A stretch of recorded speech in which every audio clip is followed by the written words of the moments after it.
dit encore une fois que monsieur le ministre Salorette n'a pas ce pouvoir. Il avait ce pouvoir lorsqu'il était procureur, mais pas pour dissoudre. Il n'avait pas ce pouvoir de dissoudre. Actuellement, il est ministre. Il n'est même pas ministre de l'administration du territoire. Or, c'est le ministre de l'administration du territoire, seul qui peut prendre une telle mesure de suspension.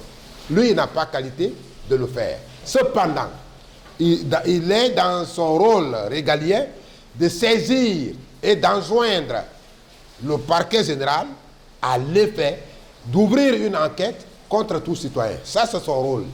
Mais son rôle n'est pas de dissoudre une organisation quelconque, parce qu'il n'est ni juge ni procureur.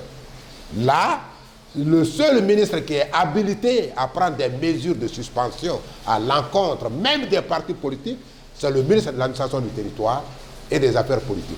Ce ministre peut, dans la mesure du possible, suspendre l'existence ou le fonctionnement d'un parti politique lorsqu'il estime que le parti politique n'agit pas dans l'intérêt du peuple de Guinée, ou lorsqu'il se ravise qu'une organisation de la société civile n'est pas en train d'agir dans l'intérêt du peuple de Guinée. Le ministre de l'administration du territoire a ce pouvoir d'agir et de prendre des mesures de ce genre, tendant à suspendre ou même à faire disparaître.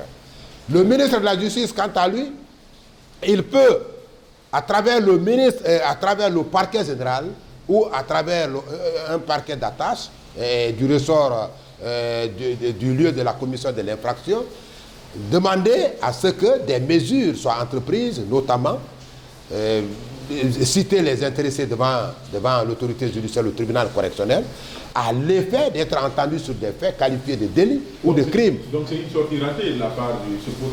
Il n'a pas ce pouvoir de toutes les façons. Okay. Mais il a le pouvoir de demander à l'autorité judiciaire, qui est d'ailleurs mieux placée, de prendre une décision d'interdiction d'exercice des activités politiques et sociales à tout citoyen et à toute organisation. C'est l'autorité judiciaire qui peut le faire. Quel regard vous portez sur les derniers événements, les dernières violences qui ont secoué une partie de la capitale, qui ont entraîné quand même des morts? Là, je suis au regret de constater qu'il y a eu des morts. Je suis au regret de constater ça, parce que ôter la vie à une personne n'est pas une bonne chose, étant tous des créatures de Dieu. Donc, il ne faut pas donner la mort à ton prochain. Je suis contre tout ce comportement, mais je suis également contre les initiateurs, les organisateurs qui ont fait venir dans la rue les mineurs d'autrui, les enfants d'autrui. J'ai dit encore une fois, lorsque vous prenez l'initiative d'organiser une marche, vous devriez avoir la qualité. Soit vous le faites en votre qualité de citoyen, là vous pouvez le faire comme Socrate faisait à l'époque, il pouvait prendre sa pancarte lui seul, il se promène. Vous pouvez le faire. Mais lorsque vous voulez agir au nom d'une entité, il faudrait que cette entité ait qualité. Or, à ma connaissance, le FNDC n'a aucune qualité pouvant lui permettre de faire appel à manifester, pouvant lui permettre d'organiser une marche dans les rues de Conakry. J'ai dit encore une fois que le FNDC est en train de défendre l'inexistant, c'est-à-dire la constitution de 2010 qui n'existe plus.